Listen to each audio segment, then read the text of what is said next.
Coach, your overall thoughts on getting a #1 seed? I mean, it's crazy. It's surreal. I think we earned it, but I've been in this business long enough to know these things are hard, and for our program, it's a big step. We know the work starts now, but we're going to take a moment and recognize the work that our players did to get us here, and the administration and coaching staff, that we have. So it's a really cool moment, and then we go forward from here. How big of an advantage do you think it is playing in LA?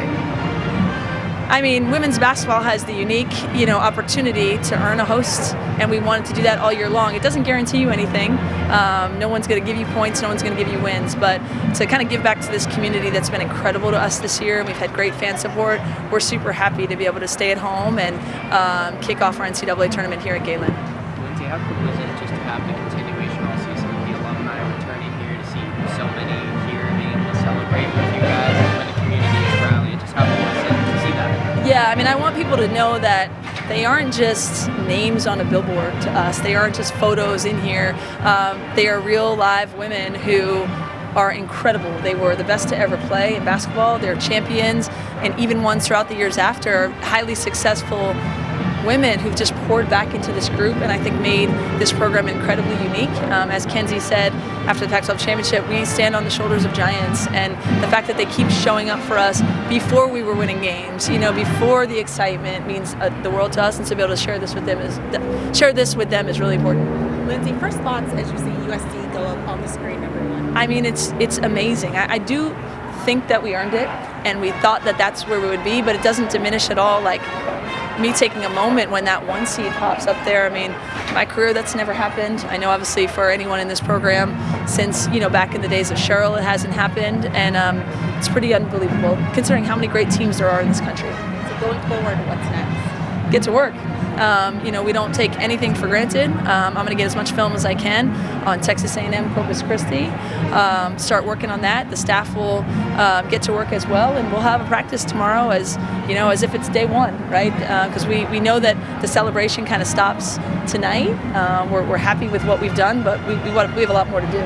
Did you get to watch most of the show and how everything shook out? Any surprises? Yeah, I mean, it was kind of cool that you never know, are you going to be the first name to pop up or towards the end? So it was kind of neat, the crescendo of it went to Albany first, and we're like, all right, we're in Portland, but there was still some suspense when we were going to come up. So I think it was really neat. I'll have to go analyze it. Obviously, I was looking at the Albany bracket that has, just talks about the depth of strength in women's basketball to have Iowa, UCLA, and LSU in one region. That could be a Final Four right there.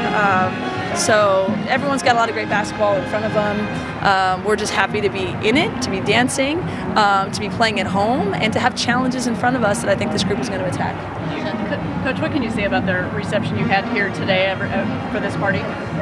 I think what people don't realize is, we've had this really incredible year, but the magnetism around it and the gravity. I was told women's basketball can't draw crowds in LA. I was told Friday nights are tough. I was told you can't sell this place out, and we've continued to kind of knock down those narratives, and the people in here are responsible for it. The team for kind of bringing people in, and the people who continue to show up. So it's really meaningful to us. In that sense, with the 1 seed as well, do you feel like you're kind of ahead of schedule in that sense? I've thrown all schedules out the window. I think for this team, this is what we've earned. But we also know no one's crowned anything with a number in front of your name. We were picked 6th in our conference. We had a 2 in front of us at the Pac-12 championship. I think the number one thing for us is to approach everything with the type of mentality that's gotten us this far, and that will not change no matter what the number says. Lindsay, you mentioned in your speech you were nervous on the way driving over here, and it looked like you were nervous, kind of gripping the chair and that sort of thing. Yes. Have you ever thought in the back of your mind, yes. It's going to be number 2? Yeah. So I've had quite a few moments on the bubble in my time. I was telling Jordan the story of when I was 7 months pregnant with him, and we were so on the bubble that we didn't have a watch party. It was the team only, and when our name came up, I had to bounce 3 times to get off the sofa because I was so pregnant with Jordan. I was trying to explain to him the bubble.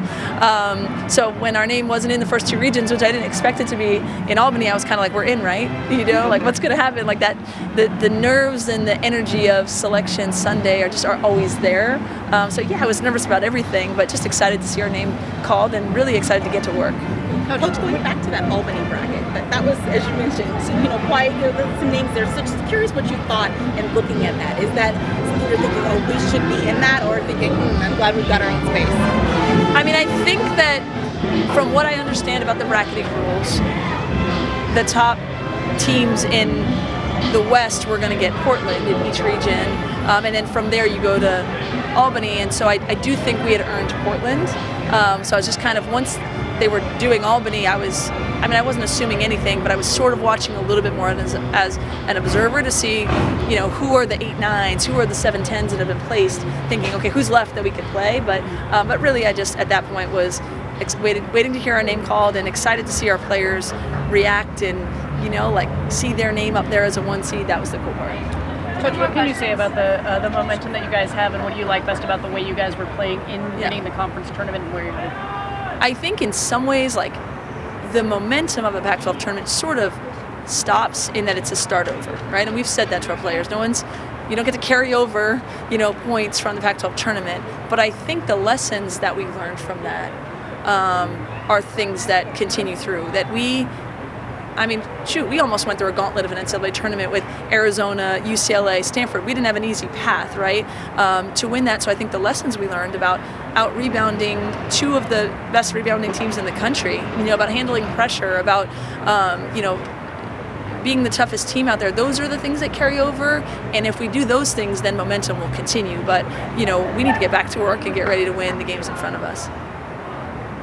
In that sense, how was practice this week after such a physical tournament? Yeah, I have a hard time with this week in between when we aren't preparing for anyone. So there was definitely a couple days of rest, which is what we needed, and then you go back to working on us because there's no opponent. So we got better.